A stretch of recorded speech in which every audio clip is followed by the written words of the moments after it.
ناظرین، 5000 سال پرانی حضرت نوح علیہ السلام کی کشتی ترکی سے مل گئی۔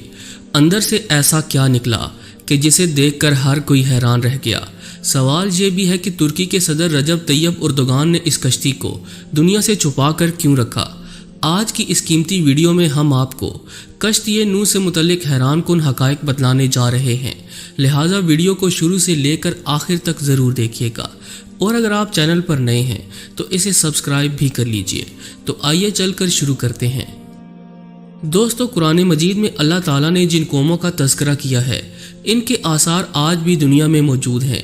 ان قوموں کو اللہ تعالیٰ نے ان کی نافرمانیوں، خدا تعالیٰ کی ذات سے انکار، رسولوں، نبیوں اور ان کے ماننے والوں پر ظلم و ستم کی انتہا کر دینے پر سخت سزائیں یعنی عذاب دیے، اور قرآن میں ہم مسلمانوں کی عبرت اور رہنمائی کے لیے ان کا تذکرہ کیا۔ حضرت نوح علیہ السلام کو ثانی آدم بھی کہا جاتا ہے، کیونکہ آپ کے خاندان کے افراد اور اللہ کے حکم سے تیار کی گئی کشتی میں سوار جانوروں کے علاوہ ہر شے پانی میں غرق کر دی گئی تھی۔ حضرت نوح علیہ السلام کی کشتی پر 8 افراد سوار تھے۔ حضرت نوح علیہ السلام، آپ کی اہلیہ، 3 بیٹے اور بہویں، باقی مختلف اقسام کے جانوروں کی جوڑیاں تھیں۔ نوح علیہ السلام کا واقعہ سابقہ آسمانی کتابوں تورات، زبور اور انجیل میں بھی ملتا ہے۔ ایک عرصے سے سائنسدان حضرت نوح علیہ السلام کی کشتی کی تلاش میں تھے۔ غیر مسلم سائنسدان یہ سوال کرتے کہ اگر طوفان نوح آیا اور حضرت نوح علیہ السلام چند انسانوں اور دنیا کے تمام تر جانوروں کے جوڑے لے کر دیو ہیکل کشتی میں سوار ہوئے اور پانی کے بدترین عذاب سے بچ گئے، تو آخر وہ کشتی کہاں گئی جن میں ان سب مخلوقات نے سفر کیا؟ حال ہی میں چین کے عیسائی مبلغین اور سائنسدانوں کی ایک تحقیقاتی ٹیم نے کئی ماہ پر مشتمل اپنی تحقیق کے اختتام کا اعلان کرتے ہوئے دعویٰ کیا تھا کہ انہوں نے حضرت نوح علیہ السلام کی تاریخی کشتی کو تلاش کر لیا ہے۔ یہ کشتی مشرقی ترکی میں واقع کوہ ارارات پر ملی، جس کی چوٹی کی بلندی 12,000 فٹ ہے۔ ماہرین کی ٹیم کا کہنا تھا کہ اس کشتی کی 3 منزلیں ہیں۔ یہ کشتی کئی میٹر برف کے نیچے دبی ہوئی ہے۔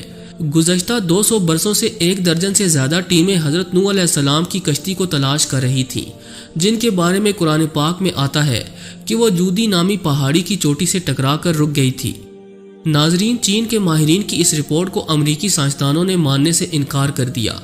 ان کا کہنا ہے کہ کشتی کی لکڑی کے نمونے جو فرانسک جانچ کے لیے بھیجے گئے تھے وہ اتنے پرانے نہیں ہیں کہ ان کے بارے میں وثوق سے کہا جا سکے کہ یہ حضرت نوح علیہ السلام کے دور کی کشتی ہے، جبکہ چینی ماہرین کی ٹیم کا دعویٰ ہے کہ وہ 99% یقین رکھتے ہیں کہ یہ وہی کشتی ہے جو حضرت نوح علیہ السلام نے 4800 سال قبل اللہ کے حکم سے بنائی تھی۔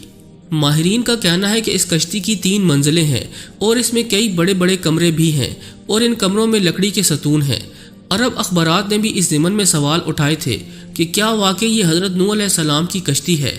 عرب اخبارات نے لکھا کہ چینی اور ترک عیسائی ماہرین نے اپنی تحقیق کے لیے قرآن کریم کی ان آیات کا بھی مطالعہ کیا تھا جس میں کشتی کے سفر کو بیان کیا گیا۔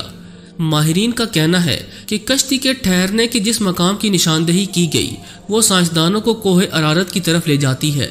گزشتہ 20 برسوں میں کئی سائنسدانوں نے کوہ ارارات کا دورہ کیا۔ ان میں سے کچھ ایک نے پہاڑی پر بنی کشتی کی شکل کی چٹان کو ہی حضرت نوح علیہ السلام کی کشتی قرار دے دیا، لیکن چینی اور ترک ماہرین نے پہاڑ کے اس برفیلے مقام پر تحقیقات کی جہاں درجہ حرارت -60 ڈگری ہوتا ہے، اور پہاڑ کے جس حصے میں کشتی کی باقیات دریافت کی گئی وہ انتہائی ڈھلوان اور خطرناک ہے۔ رپورٹ کے مطابق اس ٹیم نے 60 مختلف مقامات سے حضرت نوح علیہ السلام کی کشتی کا مشاہدہ کیا۔ یہ کشتی کئی جگہوں سے ٹوٹی ہوئی ہے، تاہم مکمل تباہ اس لیے نہیں ہوئی کہ یہ برف کی دبیج تہہ میں دبی ہوئی ہے۔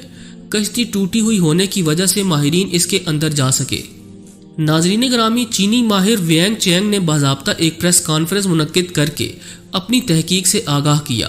کشتی کا معائنہ کرنے والے ایک چینی ماہر کا کہنا ہے کہ کشتی کا ہر کمرہ 5 میٹر اونچا ہے، اس میں کوئی بھی جانور آسانی سے سما سکتا ہے۔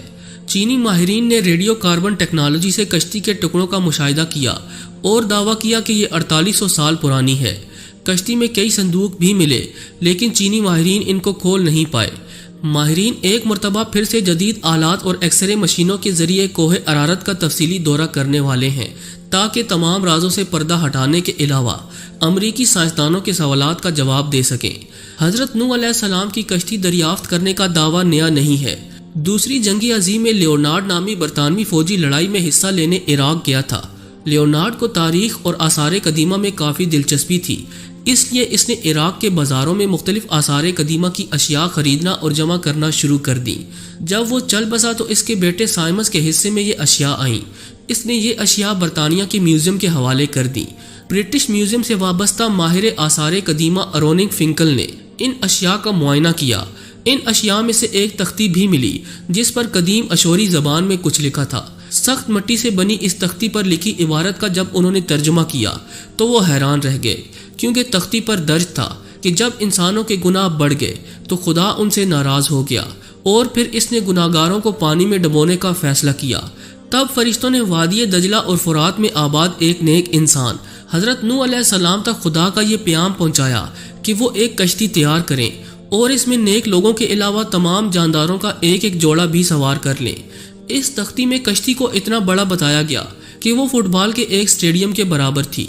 ماہرین نے اندازہ لگایا کہ یہ تختی 4000 برس پرانی ہے، یعنی حضرت عیسیٰ علیہ السلام سے 2000 برس پہلے کی ہے۔ دوستو، اس طرح طوفان نوح کا ایک اور ٹھوس ثبوت دنیا کے ہاتھ بہت پہلے ہی لگ چکا ہے۔